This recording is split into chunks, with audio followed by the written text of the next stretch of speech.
হে everyone, আসসালামু আলাইকুম। সবাই কেমন আছেন? আশা করি সবাই ভালো আছেন। আজকের ব্লগটা টোটালি ইন্টারেস্টিং হতে চলেছে। উত্তরা থেকে আমি কিভাবে বাংলাদেশ বনাম ইন্ডিয়ার খেলা দেখতে গেলাম এবং কি কত টাকা খরচ হলো আজকের ভিডিওর মাধ্যমে আপনাদেরকে জানানো হবে। তো চলুন ভিডিওটা শুরু করা যাক। তো প্রথমে উত্তরা জমজম টাওয়ার থেকে লেগুনাতে করে 10 টাকা খরচ করে আমি চলে যাই উত্তরা উত্তর মেট্রো রেল স্টেশনে। এরপর টিকিট কেটেই কিন্তু মেট্রো ট্রেনের জন্য অপেক্ষা করলাম। ট্রেনও চলে আসলো। এরপর ট্রেনে উঠে দিয়াবাড়ির একটা ভিউ আপনাদের দেখালাম। মতিঝিলের আগের স্টেশন সচিবালয়, সেখানে গিয়ে নেমেই হাঁটা শুরু করলাম। এক পর্যায়ে অনেকগুলো ভাইকে দেখতে পেলাম, তারাও কিন্তু খেলা দেখার উদ্দেশ্যে যাচ্ছে। তো ওইখানে দেখতে পেলাম গেটে ঢোকার আগে কিন্তু অনেকেই অনেক কিছু বিক্রি করছে। কেউ পতাকা, কেউ মাথায় পতাকার স্টিকার, প্লাস হচ্ছে ব্ল্যাকেও কিন্তু এখানে টিকিট বিক্রি হচ্ছে।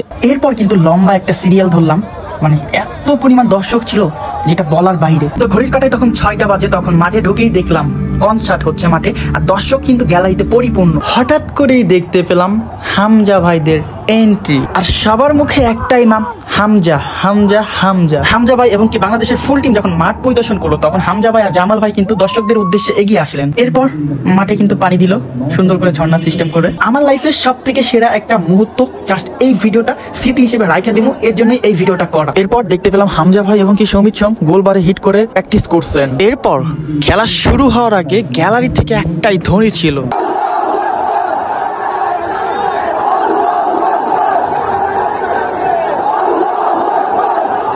এরপর আমার প্রিয় টিম বাংলাদেশ এবং কি ইন্ডিয়া দুই টিমই কিন্তু মাঠে প্রবেশ করলেন। এরপর হামজা ভাই কিন্তু আমাদের উদ্দেশ্যে এগিয়ে এসে হাতে তালি দিয়ে কিন্তু আমাদেরকে উৎসাহিত করলেন।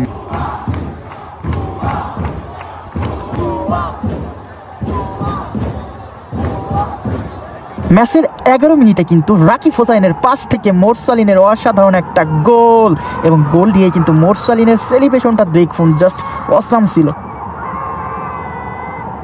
আমার লাইফে আমি কখনো এত জোরে চিল্লাই নেই, যেইটা আমি বাংলাদেশ বনাম ইন্ডিয়ার ম্যাচে গোলের পরে যেই চিল্লানিটা দিছি।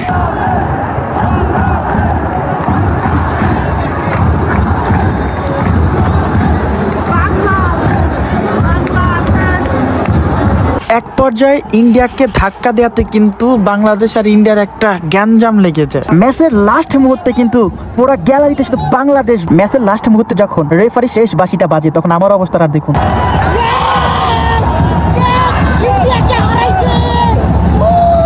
আপনারা আমার এই ভিডিও দেখে অনেকেই অনেক মন্তব্য করতে পারেন। আমার এই ভিডিওটা শুধুমাত্র আমার স্মৃতি হিসেবে রেখে দিব। আর যারা সম্পূর্ণ ভিডিও দেখেছেন তাদেরকে অসংখ্য অসংখ্য ধন্যবাদ, এবং কি রিমন ব্লগ 2.0 পক্ষ থেকে আপনাদেরকে অনেক ভালোবাসা রইল।